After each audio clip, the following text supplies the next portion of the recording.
Vous ne connaissez pas le gombo? C'est normal. Le gombo est très répandu en Afrique, en Amérique, en Asie, en Inde, bref, un peu partout, sauf en France. Mais le gombo est un légume qui a montré avoir de très bons résultats pour réduire le diabète. Un conseil simple pour contrôler le diabète, mangez des gombos. Le diabète se développe partout dans le monde à cause de la mauvaise alimentation que nous subissons et devient une épidémie aux conséquences très graves. Le diabète survient quand le taux de sucre dans le sang est trop élevé et cela a des conséquences graves, entraînant des risques accrus de crise cardiaque, d'insuffisance rénale et des problèmes nerveux avec de la perte de sensation dans les mains et dans les pieds en particulier. Les personnes atteintes de diabète doivent parfois s'injecter de l'insuline ou payer des traitements très coûteux avec de nombreux effets secondaires. Mais il faut être conscient qu'il existe aussi des méthodes naturelles pour faire baisser le taux de sucre dans le sang, comme par exemple les gombos. Vous pouvez en acheter dans de nombreux magasins qui vendent des fruits et légumes.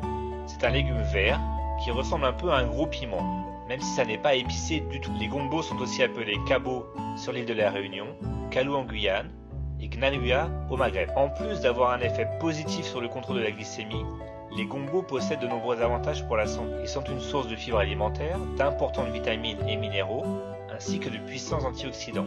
Le gombo permet aussi de prévenir et de soulager la constipation, de diminuer le cholestérol, de réduire le risque de certaines formes de cancer, notamment le cancer colorectal.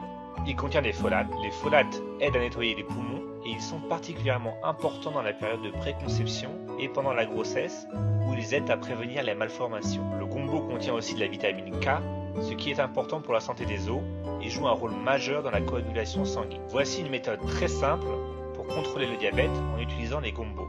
Il faut commencer par laver les gombos et il faut vraiment bien les laver en utilisant une brosse à légumes ou du papier essuie-tout par exemple. Coupez ensuite les deux extrémités. Piquez les gombos avec une fourchette sur les côtés ou divisez-les en deux. Placez les gombos dans un récipient et remplir d'eau à température ambiante. Couvrir, puis laisser reposer les gombos pendant la nuit. Le lendemain, vous pouvez retirer les gombos de l'eau et vous pouvez maintenant boire cette eau qui est un véritable remède contre le diabète. Vous allez voir que cette eau est un petit peu gluante car les gombos sont par nature un peu visqueux. En fait, c'est parce que les gombos sont très riches en fibres solubles. Les fibres solubles sont importantes pour vous maintenir en bonne santé. Elles jouent un rôle primordial pour ralentir la digestion des glucides et aident donc à limiter les pics de glucose dans le sang après les repas. Si votre taux de sucre dans le sang est régulièrement trop élevé, vos reins sont peut-être parfois impactés négativement. Mais cette méthode permet d'aider à prévenir la détérioration des organes par le diabète. Il est aussi recommandé d'ajouter des recettes à base de gombo dans votre alimentation de tous les jours.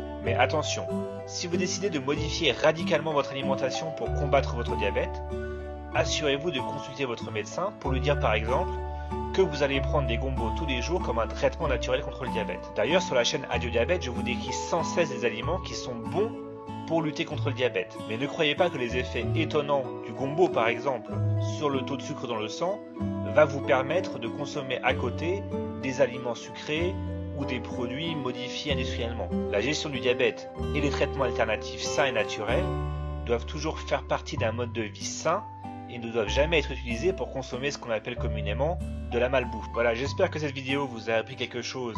Et si c'est le cas, n'hésitez pas à mettre un j'aime sous la vidéo et à partager cette vidéo avec quelqu'un que vous connaissez et que ça peut aider. Bonne journée à tous.